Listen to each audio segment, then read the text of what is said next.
आपण पुन्हा एकदा जाणार आहोत, तोपर्यंत आपण वळूयात पुढल्या बातम्यांकडे। आम्ही एनडीए मध्ये जाणार हे दादा एनसीपीतल्या एका गटाला आवडलं नाही असं रोहित पवार म्हणाले, किंवा दादाच बाहेर पडतील हे एका गटाला आवडलं नसावं असं रोहित पवारांनी म्हटलंय आणि त्यातून हे सगळं घडलं असावं असंही म्हणता येईल असं रोहित पवार म्हणतात। दोनपैकी एका दृष्टिकोनातील एका गटानं हे केलं असावं असा संशय रोहित पवारांनी व्यक्त केला आहे। विलीनीकरणाची चर्चा ही सुरू होती, त्याच्यामध्ये दादांमध्ये आमच्यामध्ये काय चर्चा झाली हे आम्हालाच माहिती आहे। याच्यामध्ये एक चर्चा अशी असू शकते की आम्ही एनडीए बरोबर सत्तेत जाणार, आम्ही म्हणजे आमचा पक्ष, आणि ही गोष्ट काही लोकांना आवडत नसावी।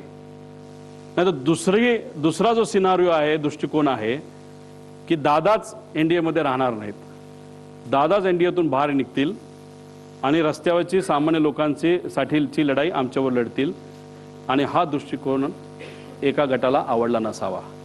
त्यामुळे ह्याच्यामध्ये जर राजकारण असेल आणि ह्याला जर घातपात असं आपल्याला म्हणावं लागेल आणि राजकारण आणायचं असेल तर या दोन दृष्टिकोनापैकी एक दृष्टिकोन कुठला तरी असावा, आणि त्या दृष्टिकोनाला पाठिंबा देणारा एक जो गट आहे तो याच्या मागे असू शकतो असंही आपल्याला त्या ठिकाणी म्हणता येईल। पण एक जयंत पाटलांच्या घरी विलीनीकरणासाठी 13 बैठका झाल्या, रोहित पवारांनी ही माहिती दिली आहे। विलीनीकरणानंतर खासदार अमोल कोल्हे प्रदेशाध्यक्ष झाले असते, रोहित पवारांनी हे वक्तव्य केलं आहे। तुमच्याकडे माहिती खूप आहे, डॉक्टर अमोल कोल्हेंनी सुद्धा या बाबतीत काही स्पष्टीकरण दिलंय, कारण डॉक्टर अमोल कोल्हेच या संयुक्तित राष्ट्रवादीचे प्रदेशाध्यक्ष या महाराष्ट्राचे झाले असते, दादांची इच्छा होती, आणि मग ते फार प्रामुख्याने पुढाकार त्या ठिकाणी घेत होते दादांच्या इच्छेप्रमाणे, आणि दादा त्यांच्यावर लक्ष ठेवून होते आणि त्यांना पार्टी ही वाढवायची होती। त्यामुळे अमोल कोल्हेंनी सुद्धा या बाबतीत स्पष्टीकरण दिले, ताईंनी दिले, शशिकांत शिंदे साहेबांनी दिले। ज्यांच्या घरी या बैठका व्हायच्या 13 बैठका झालेल्या आहेत। सीसीटीव्ही कॅमेरा कुठून घ्यायचा हे तुम्हाला त्या ठिकाणी माहिती आहे, तुम्ही ट्रॅफिकचा घ्या नाहीतर मंत्री लोढा साहेबांच्या घराच्या समोरचा घ्या, तिथं दादा तुम्हाला 13 वेळा वेगवेगळ्या गाडीमध्ये, पण घर एक जयंत पाटील साहेबांचंच, आणि जयंत पाटील साहेबांनी सुद्धा यात स्पष्टीकरण दिलेलं आहे। विलीनीकरणाचा एक विषय मी इथं मांडतो, जर हे दोन पक्ष एकत्र आले असते आणि दादांची इच्छा अशी होती की हे पक्ष एकत्रित यावे भावनिक दृष्टिकोनातून, आणि जर ते एकत्र आले असते, विलीनीकरण झालं असतं तर महाराष्ट्राचा प्रदेश अध्यक्ष हे डॉक्टर अमोल कोल्हे झाले असते। तर पायलटनं दादांचं विमान मुद्दाम खाली आपटलं असं रोहित पवार यांना संशय आहे, आणि त्याला ब्लॅकमेल करण्यात आलं होतं का असा सवाल देखील रोहित पवारांनी केलाय। स्फोट घडवून आणण्यासाठी विमानामध्ये अतिरिक्त इंधन ठेवलं होतं का असे प्रश्न रोहित पवारांनी आज पत्रकार परिषदेमध्ये उपस्थित केले। विमानाचे मुख्य पायलट सुमित कपूरना कौटुंबिक अडचण होती असं रोहित पवार म्हणाले। कपूरांना ब्लॅकमेल केलंय का, मुद्दाम घटना घडवली का अशी शंका आहे असं रोहित पवार म्हणाले। मुंबईवरनं हे विमान जात असताना फुल टँक हे भरले होते, म्हणजे ते पूर्ण विमानचे जे पंखे असतात त्या पंख्यामध्ये जो टँक असतो तो फुल भरला होता। अरे फुल कशाला भरायचं, तुम्ही इथून उडत असताना तुम्ही जर उद्या जाऊन लगेचच बारामतीला जाऊन हैदराबादला तुम्ही गेला असता तर हैदराबादला जाऊन तुम्ही तिथं फ्यूल भरू शकला असता। काही लोक म्हणतील अरे बाबा महाराष्ट्राचं स्वस्त आहे, तसं सुरतचं जास्त स्वस्त आहे, पण मग आता 3-3.5 हजार लिटर जर त्याच्यामध्ये फ्यूल बसत असेल तर त्याला 10 रुपयाचा फरक काढला तर 30-35 हजाराचा फरक पडतो, मोठा फरक होत नाही।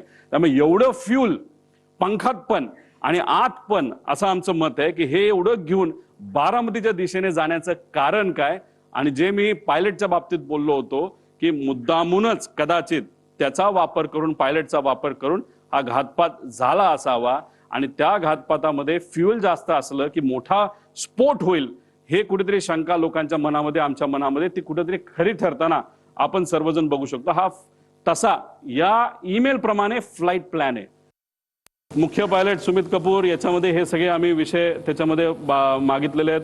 त्यांना कौटुंबिक अडचण होती, आता ती कौटुंबिक अडचण खूप खोलात जाऊन मी म्हणणार नाही, आणि त्या विषयाला धरून त्याचं ब्लॅकमेल तिथे झालं असावं, आणि मग ते ब्लॅकमेल त्या ठिकाणी झालं असल्यामुळेच ते जे काही घटना घडल्या अशी शंका आहे की त्यांनी मुद्दामूनच त्या घटना त्या ठिकाणी घडून आणल्या। पण त्यांना दारू प्यायची खूप सवय होती, जेटमध्ये असताना त्यांचा पगार 10 ते 12 लाख होता, पण आता या कंपनीमध्ये आल्यानंतर कारण त्यांचं लायसन्स बंद झालं होतं, ते 3 वर्ष बंद होतं, कोविडच्या काळामध्ये त्यांना काम मिळालं नाही, 5 वर्ष ते बिना पैशाचे होते ना पगाराचे होते, आणि त्यानंतर लेअर जेटमध्येच त्यांना संधी का दिली? कारण लेअर जेट बघतच नाही काय की कोण कसला आहे, काय कोणाला काय अनुभव आहे, कोण कुठं दारू पिला होता का काय वेगळं केलं होतं. आणि लेअर जेटमध्ये आल्यानंतर त्यांचा पगार 12 लाखावरनं 3.5 लाखावर आला. 5 वर्ष पगार नसल्यामुळे आणि हा पगार मोठ्या प्रमाणात कमी झाल्यामुळे आणि मोठे विस्कीचे ब्रँड त्यांना प्यायला त्या ठिकाणी लागायचा, त्याचा खर्च जास्त असल्यामुळे आणि व्यक्तिगत एक कुठला तरी विषय ज्यामुळे ते डिप्रेशनमध्ये होते आणि ह्या सगळ्या गोष्टीचा उपयोग घेऊन